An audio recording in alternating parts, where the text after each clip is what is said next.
Hello, स्वागत है आपका आपके अपने यूट्यूब चैनल प्रेपेज पे। मैं आशुतोष तिवारी। आशा करता हूँ आप लोग अपने स्टडी को कंटिन्यू कर रहे होंगे, व्यस्त होंगे, मस्त होंगे अपने जीवन में और अपनी पढ़ाई को लगातार बोर्ड्स को अपने लक्ष्य में निर्धारित करके आप प्रैक्टिस कर रहे होंगे, पढ़ रहे होंगे और लगातार अपने स्टडी को इस तरीके से आप अब शेप दे रहे होंगे कि आपको बोर्ड एग्ज़ाम देना है। आई थिंक आपका जो सिलेबस होगा वो उसी हिसाब से चल रहा होगा और इसी सीरीज़ में हम बात कर रहे हैं। जो टॉपिक्स की सीरीज़ पर हम चर्चा कर रहे हैं उसमें हम लोग का अगला टॉपिक है आपका accounting treatment of accumulated profits and reserve. अब ये एक्यूमुलेटेड प्रॉफिट और रिज़र्व होता क्या है पहले ये समझिए। ये एक्चुअली एक्यूमुलेटेड प्रॉफिट उसको बोलते हैं जो अनडिस्ट्रीब्यूटेड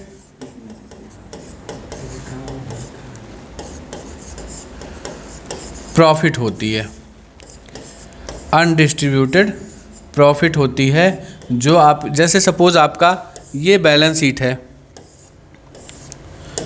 ये लायबिलिटी साइड है, ये एसेट साइड है। आपके लायबिलिटी साइड में प्रॉफिट एंड लॉस का जो क्रेडिट बैलेंस दिया होता है उसको हम बोलते हैं एक्यूमुलेटेड प्रॉफिट, और जो डेबिट बैलेंस दिया होता है प्रॉफिट एंड लॉस का उसको हम बोलते हैं क्या, एक्यूमुलेटेड लॉस। ऐसे ही आपको रिज़र्व दिया रहता है। रिज़र्व में कभी कभी आपको रिज़र्व दिया रहेगा, जनरल रिज़र्व दिया रहेगा, ऐसी चीज़ें आपको मिलेंगी। तो इन सब का हम अकाउंटिंग ट्रीटमेंट कैसे करते हैं इसको हम लोग समझना आज शुरू करते हैं। इनको आज हम लोग समझते हैं। तो चलिए बात करते हैं हम लोग कि इनका ट्रीटमेंट क्या होता है, इनका ट्रीटमेंट हम लोग कैसे करते हैं। और अब देखिए ये दो तरीके का होता है कि अगर पार्टनर्स जो है इनको जो बुक्स की टर्मिनोलॉजी में शब्द दिया जाता है कि profit and reserves be cancelled, मतलब कि जब प्रॉफिट एंड रिजर्व्स को profit and reserves will be distributed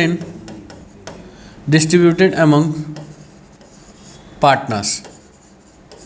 अब ये एक चीज़ ये हो सकती है कि प्रॉफिट और रिजर्व जो हमारी बैलेंस शीट में है उसको हम पार्टनर्स को डिस्ट्रीब्यूट कर दें। अब ये पार्टनर्स चाह रहे हैं, उनकी रजामंदी से उनके बीच में डिस्ट्रीब्यूट हो रहा है। दूसरा क्या है, दूसरा ये है कि प्रॉफिट और रिजर्व को विल नॉट बी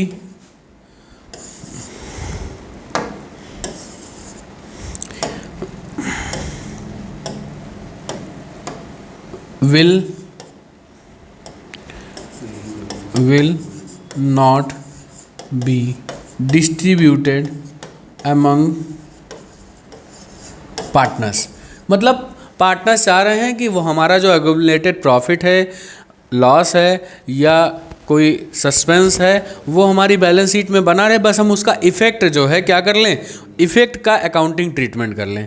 तो ये दोनों तरीके होते हैं। तो पहले हम लोग कौन सा तरीका समझते हैं, पहले हम लोग समझते हैं पहला तरीका कि अगर पार्टनर्स नहीं चाह रहे हैं, अगर पार्टनर्स चाह रहे हैं कि उनका जो रिज़र्व है और प्रॉफिट एंड लॉस का बैलेंस है वो डिस्ट्रीब्यूट हो जाए उनके बीच, तो क्या करेंगे, प्रॉफिट एंड लॉस का जो क्रेडिट बैलेंस है जिसको हम एक्यूमुलेटेड प्रॉफिट बोलते हैं, प्रॉफिट है, और उसके बाद रिजर्व का जो बैलेंस है, इन सब को ऐड करके और ओल्ड रेशियो में डिस्ट्रीब्यूट कर दिया जाए। ओल्ड रेशियो में डिस्ट्रीब्यूट करने का मतलब क्या हुआ, को फुल फॉर्म लिख देते हैं, हो सकता है किसी को समझने में थोड़ी सी दिक्कत हो। इसको लिख देते हैं कि ओल्ड रेशियो में डिस्ट्रीब्यूट कर दें। ओल्ड रेशियो में डिस्ट्रीब्यूट करने का मतलब क्या हुआ कि जैसे सपोज हमारे पास 30,000 का क्या है, एक्यूमुलेटेड प्रॉफिट है और 40,000 का क्या है, ये प्रॉफिट हो गया। ये इसको लिख देते हैं पीएल का क्रेडिट बैलेंस और इसको लिख देते हैं कि रिजर्व है। अब ये दो चीज़ें हमारे पास बैलेंस शीट में हैं और ए और बी हैं जिनका ओल्ड रेशियो क्या है, ओल्ड रेशियो है 3:2 का, और न्यू रेशियो ये लोग क्या रख रहे हैं, सपोज 1:1 का रख रहे हैं। तो अब क्या होगा, इसको डिस्ट्रीब्यूट करने में हमारा न्यू रेशियो का कोई रोल नहीं है। अगर वो क्या कर रहे हैं, अपनी बैलेंस शीट से एक्यूमुलेटेड प्रॉफिट और रिजर्व को हटाना चाह रहे हैं या डिस्ट्रीब्यूट करना चाह रहे हैं, तो हम क्या करेंगे, इन दोनों को जोड़ेंगे जो कि 70,000 है, और 70,000 को, बिकॉज ये प्रॉफिट है और रिजर्व है, तो इसको इनकी कैपिटल में क्रेडिट करेंगे। अगर सपोज यहाँ पर लॉस होता तो उनकी कैपिटल में डेबिट करते। तो आप क्या करेंगे, एक एंट्री लिखिए। एंट्री क्या लिखेंगे, entry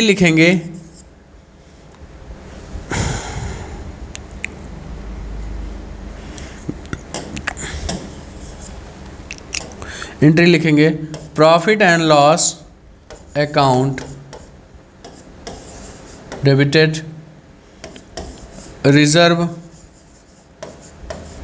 account debited to partners capital account. अब क्या होगा, ये 70,000 को हम क्या करेंगे, उनके ओल्ड रेशियो जो कि 3:5 है, इसमें बांट देंगे। तो ये कितना हो जाएगा, 42,000 हो जाएगा, और ये कितना हो जाएगा, 28,000 हो जाएगा।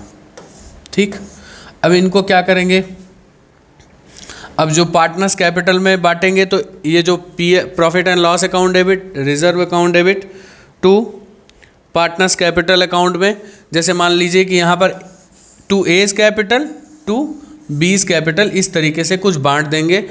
और हमको ये ध्यान रखना है कि जब हम रिजर्व और एक्यूमुलेटेड प्रॉफिट को डिस्ट्रीब्यूट कर रहे हैं, जब उनका इफेक्ट या उनको बैलेंस शीट से हमको हटाना है, तब हमको सैक्रिफाइसिंग रेशियो, न्यू रेशियो और गेनिंग रेशियो का उसमें कोई रोल नहीं होता है। अब दूसरी सिचुएशन पे बात करते हैं कि जब हमारे पास, जब हमको क्या है, जब हमको उस रिज़र्व को हटाना नहीं है, उस रिज़र्व को बैलेंस शीट में मेंटेन किए रहना है, बस खाली हमको उसका इफेक्ट देख लेना है, तब वही गुडविल वाला रूल लगेगा। तब हम क्या करेंगे, जो पार्टनर सैक्रिफाइस कर रहा है, सैक्रिफाइसिंग पार्टनर्स की कैपिटल को क्रेडिट कर देंगे, और गेनिंग पार्टनर्स की कैपिटल को क्या करेंगे, डेबिट कर देंगे। और किस रेशियो में, सेम उसी तरीके का ट्रीटमेंट होगा जैसे आप लास्ट वीडियो में गुडविल के ट्रीटमेंट में मैंने बात की थी। सैक्रिफाइसिंग गेनिंग रेशियो निकालेंगे और उसी जो है रेशियो में इनकी कैपिटल डेबिट क्रेडिट कर देंगे, बात खत्म हो जाएगी। वहाँ पर जनरल एंट्री क्या हो जाएगी, आप इसको समझिए, gaining partners capital account debited to sacrificing partners capital account, ये एंट्री हो जाएगी। और ये किस में होगी, सैक्रिफाइसिंग गेनिंग रेशियो में।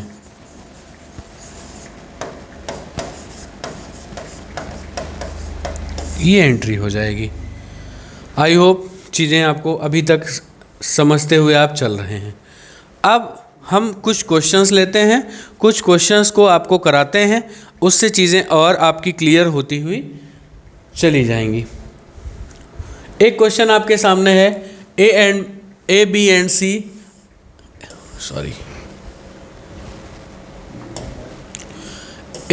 सी are partners in a firm sharing profit in ratio of 3:3:2. They decided to share profits equally in future. On that date, they had 72,000 in profit and loss account and 48,000 in general reserve. Pass necessary entry in the following cases. Firm decided to close the profit and loss account and general reserve account. Firm does not want to close the accounts of accumulated profit. अब इस question में आपके दोनों cases पे पूछ लिया है, तो हम पहले केसेस पे बात करते हैं कि जब फर्म क्या कर रही है, फर्म डिसाइड कर रही है कि वो प्रॉफिट एंड लॉस और जनरल रिजर्व का अकाउंट क्लोज करना चाहती है। मतलब क्या हुआ कि वो अपने बैलेंस शीट में जनरल रिजर्व और प्रॉफिट एंड लॉस को आप फ्यूचर में नहीं दिखाना चाहते, उसको डिस्ट्रीब्यूट करना चाहते हैं, तो क्या करेंगे, उनके ओल्ड रेशियो में हम दोनों को बांट देंगे। तो ओल्ड रेशियो में बांटेंगे कैसे, पहले दोनों को जोड़ेंगे। एक है 48,000 आपका और दूसरा कितना है 72,000। 72,000 और 48,000 हो गया आपका 1,20,000। ठीक, 1,20,000 आपका ये क्या हो गया, प्रॉफिट और रिजर्व का टोटल हो गया। और उनका प्रॉफिट शेयरिंग रेशियो कितना है 3:3:2। 3:2 में अगर हमको प्रॉफिट को डिवाइड करना है तो ये 1,20,000 मल्टीप्लाई बाई 3/8, इसका हो जाएगा 3/8 और इनका हो जाएगा 2/8। अब ये किसका किसका है, ये ए का हो जाएगा, ये बी का और ये सी का। तो ए का कितना आएगा, ए का आएगा आपका यहाँ पर 15,000। तो यहाँ से इनका शेयर आ जाएगा कितना 45,000। सेम यही 45,000 इनका आएगा और इनका कितना आ जाएगा 30,000। अब देखिए एंट्री क्या होगी इसके लिए, एंट्री हो जाएगी profit and loss account debited general reserve account debited, क्योंकि पहली वाली सिचुएशन में बोला है ना कि प्रॉफिट एंड लॉस और जनरल रिजर्व का इफेक्ट हम अकाउंट्स में से वो इन दोनों को क्लोज करना चाहते हैं, यानी उनका इफेक्ट अकाउंट से ख़त्म करना चाहते हैं। तो दोनों को हम क्या करेंगे, डेबिट कर देंगे to A's capital account, to B's capital account और टू सीज कैपिटल अकाउंट। ये एंट्री हो गई आपकी। अमाउंट अब क्या क्या रहेगा, अब आप इसको समझिए।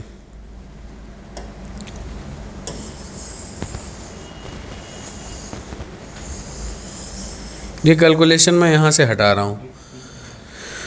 अमाउंट यहाँ पर होगा, पीएल का आपका अमाउंट है, प्रॉफिट एंड लॉस का अमाउंट है 72,000।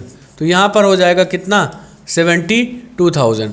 जनरल रिजर्व का अमाउंट है 48,000 और इनका हम लोगों ने कैलकुलेट किया था कितना 45,000 ए का आया था, 45,000 बी का आया था और 30,000 सी का आया था। एक चीज़ आप क्रॉस वेरीफाई करना चाहते हो कि आपकी जर्नल एंट्री सही है कि नहीं, तो डेबिट को अलग जोड़ लो और क्रेडिट को अलग जोड़ लो, आपको पता चलेगा कि आपने जो अमाउंट निकाला है वो सही निकाला है कि नहीं। अपने एंड से आप थोड़ा सा चेक कर सकते हो। अब बात करते हैं किस पे, अब बात करते हैं हम लोग, थोड़ा सा हम लोग क्वेश्चन को नीचे करके पेज को ऊपर कर देते हैं। चलिए अब दूसरी सिचुएशन में बात करते हैं। दूसरी सिचुएशन पर क्या बात करते हैं कि फर्म जो है उसको क्लोज नहीं करना चाहता है। तो क्लोज नहीं करना चाहता है तो उसके लिए हमको पहले क्या निकालना पड़ेगा, सेक्रीफाइस या गेन निकालना पड़ेगा। किसका किसका, ए का, बी का और सी का। ए का सेक्रीफाइस या गेन निकालने के लिए क्या करना पड़ेगा, old ratio minus new ratio कर दीजिए। अगर पॉजिटिव वैल्यू आ रही तो सेक्रीफाइस, नेगेटिव वैल्यू आ रही तो गेन।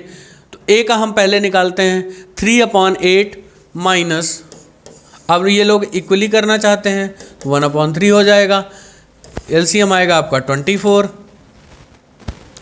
3 3 जा 9, 3 8 जा 24, यानी ये क्या कर रहे हैं 1/24 का सेक्रीफाइस कर रहे हैं। बी का 3/8 माइनस 1/3, सेम यही 9 माइनस 8 और ये 24, 1/24 आ गया इनका। और सी का आएगा 2/8 माइनस 1/3, इनका गेन आ जाएगा 24, 8 3 जा 24, 3 2 जा 6 माइनस 3 6 जा 3 8 जा 24, 3 8 जा 24, 6 माइनस 8 माइनस 2/24, 24, इनकी वैल्यू माइनस में आई, ये गेन कर रहे हैं, ये सेक्रीफाइस कर रहे हैं और ये भी सेक्रीफाइस कर रहे हैं।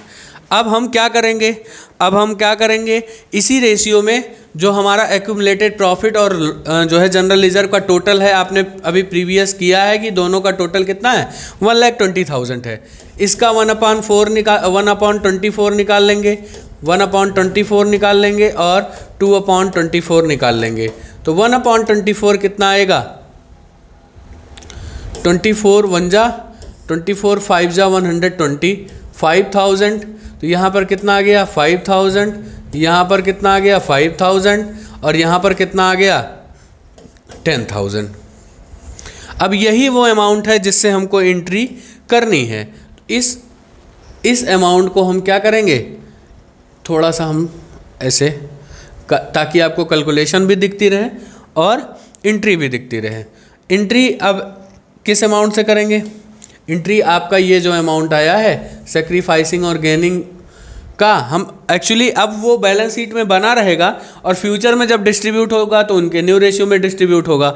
लेकिन ये एक्चुअली पुरानी प्रॉफिट है और पुराना जनरल रिजर्व है, तो इसलिए क्या होगा, जो उसका इफेक्ट है, जो उनको नुकसान होना था उस रेशियो में, जैसे मान लीजिए ये सेक्रीफाइस कर रहे हैं तो अब इनको फ्यूचर में प्रॉफिट कम मिलेगी, लेकिन अब तक जो प्रॉफिट मिलनी थी उनको ज़्यादा मिलनी थी, तो इनको फ्यूचर में 5-5 हज़ार का नुकसान होगा, 5,000 का लॉस होगा। तो इस सिचुएशन में इनकी कैपिटल को क्रेडिट कर देंगे और इनकी कैपिटल को डेबिट कर देंगे।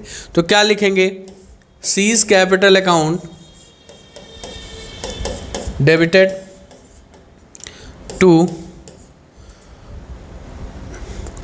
As capital account to B's capital account. अब यहाँ पर अमाउंट क्या कैसे होगा, यहाँ पर हो जाएगा 10,000 और यहाँ पर हो जाएगा 5,000 और यहाँ पर भी हो जाएगा क्या 5,000, क्योंकि दोनों ने 1/24 का सेक्रीफाइस किया है, तभी तो सी ने गेन किया है 2/24 का। तो एक और क्वेश्चन करते हैं और इस टॉपिक को आज ख़त्म करेंगे। अगला क्वेश्चन देखते हैं, ये वाला क्वेश्चन नहीं कराते हैं, अगला कराते हैं जो थोड़ा सा आपको बैलेंस शीट के फॉर्म में मिलेगा। अब देखिए क्या कहा है, आपको कहा XYZ पार्टनर्स हैं एक फॉर्म में और उनकी प्रॉफिट शेयरिंग रेशियो है 3:3:2 है, 3:3:2 है और उनकी बैलेंस शीट दी हुई है कब, 31 मार्च 2024 की। क्रेडिटर से हमको कोई लेना देना नहीं, प्रॉफिट एंड लॉस अकाउंट यानी एक्यूमुलेटेड प्रॉफिट दिया हुआ है, उनकी कैपिटल दी हुई है, कोई मतलब नहीं, हमको सिर्फ इसी चीज़ से मतलब है। और एडवर्टीजमेंट सस्पेंस दिया हुआ है कितना 10,000 और ये क्या है, एक तरीके का लॉस है, ये डेबिट नेचर का होता है। ठीक, आगे पढ़ेंगे। Partners decide to change their profit sharing ratio to 2:3:3 for this purpose goodwill was valued at 45,000. They decided neither to record goodwill in the books nor want to change any item of the balance sheet. Pass single entry to give the effect to the change. अब देखिए क्या कर रहे हैं, ये कह रहे हैं कि ये गुडविल को भी नहीं रिकॉर्ड करना चाहते और एक्यूमुलेटेड प्रॉफिट और रिजर्व को भी क्या कर रहे हैं, नहीं हटाना चाहते हैं। अब हमको सबसे पहले इसमें क्या करना पड़ेगा, इसमें हमको सेक्रीफाइसिंग और गेनिंग हम लोगों को निकालना पड़ेगा। तो सेक्रीफाइसिंग और गेनिंग निकालने का वही तरीका पुराना अपना, सेक्रीफाइस या गेन आप कैसे कैलकुलेट करोगे, XYZ है, X का, Y का और Z का, कैसे आप निकालोगे, वही old ratio minus new ratio. Old ratio है 3:3:2 और न्यू रेशियो क्या कर रहे हैं 2:3:3 कर रहे हैं। तो ये X का पहले रेशियो था 3/8, अब हो रहा है 2/8। ये देखिए ना 1/8 का इनका क्या है, सेक्रीफाइस है। ठीक, Y का क्या हो रहा है, पहले 3/8 था, अब भी 3/8 है, तो इनका क्या होगा 0/8 कहा जाए तो इनका क्या है, नो चेंज है। और z का 2/8 था, वहाँ से 3/8 हो रहा है, -1/8 का चेंज है, मतलब इनका क्या है, इनका गेन है। और मैंने क्या बताया, अब क्योंकि इन्होंने क्या किया है, इनका कोई सेक्रीफाइस या गेन नहीं है, तो इनसे पूरी बात में कोई मतलब नहीं होगा, लेकिन इन दोनों का मतलब होगा। अब हम क्या करते हैं, अब हमको अमाउंट निकालना है जितने से एंट्री करेंगे, क्योंकि अगर कहा होता कि ये प्रॉफिट को डिस्ट्रीब्यूट करना चाहते हैं, जो प्रॉफिट दिया हुआ है, और एडवर्टीजमेंट सस्पेंस को हटाना चाहते हैं, तब हम क्या करते हैं, डिस्ट्रीब्यूट कर देते हैं उनके ओल्ड रेशियो में। लेकिन अब क्या करेंगे, अब हम एक अमाउंट निकालेंगे। अमाउंट कैसा, अमाउंट ऐसा कि जो प्रॉफिट एंड लॉस का बैलेंस दिया हुआ है, कितना है, प्रॉफिट एंड लॉस का जो बैलेंस है आपका वो 25,000 है। गुडविल आपकी जो वैल्यू निकाली गई है गुडविल की, वो 45,000 है। दोनों को जोड़ लेंगे, क्योंकि दोनों को सेक्रीफाइसिंग पार्टनर को जो है क्रेडिट करना है और गेनिंग पार्टनर को डेबिट करना है, तो 45,000 दोनों जोड़ लेंगे। अब क्या होगा, ये हो जाएगा आपका 70,000। एक चीज़ का और ध्यान देना है, अगर आपको खाली क्वेश्चन में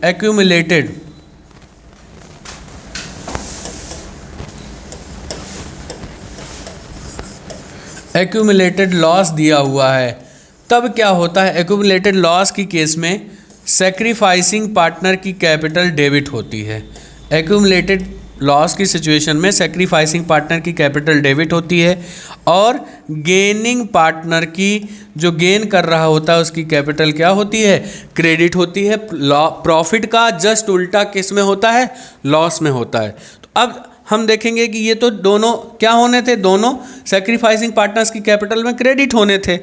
अब यहाँ पर एक जो आपका एडवर्टीजमेंट सस्पेंस है, एडवर्टीजमेंट सस्पेंस, ये लॉस की कैटेगरी में आता है, जो कि 10,000 है, इसको माइनस कर देंगे तो इनका बचेगा कितना, 60,000। 60,000 का इनके गेनिंग और सेक्रीफाइसिंग रेशियो में हम डेबिट और क्रेडिट कर देंगे, तो देखेंगे 60,000 का गेन कितना हो रहा है इनका। 60,000 में 1/8 का गेन या सेक्रीफाइस है, तो 1/8 निकाल लेंगे। 8 से 1 जा 56, 4 8 5 जा 40, 7,500। ये क्या आया, ये वो अमाउंट आया जिससे हमको उनकी कैपिटल को डेबिट या क्रेडिट करना है। ठीक है,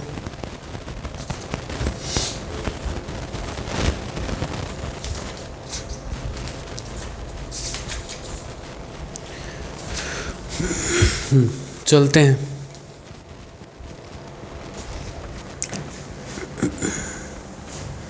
अब क्या करेंगे, कौन कौन गेन कर रहा था हम लोग देखते हैं। यहाँ रहेगा, x गेन कर रहे हैं, और सॉरी z गेन कर रहे हैं, और x जो है आपके सेक्रीफाइस कर रहे हैं। तो सेक्रीफाइस, अब एंट्री क्या कर देंगे, जो सेक्रीफाइस कर रहा है उसकी कैपिटल को हम क्रेडिट करेंगे, और जो गेन कर रहा है उसकी कैपिटल को हम डेबिट करेंगे।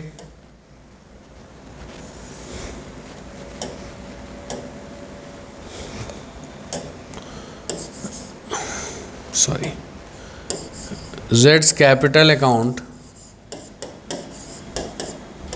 Debited to X capital account. Amount क्या होगा, अमाउंट अभी जस्ट हम लोगों ने कैलकुलेट किया, 7,500। आई होप आपको ये टॉपिक अच्छे से समझ में आया होगा, चीज़ें क्लियर हुई होंगी।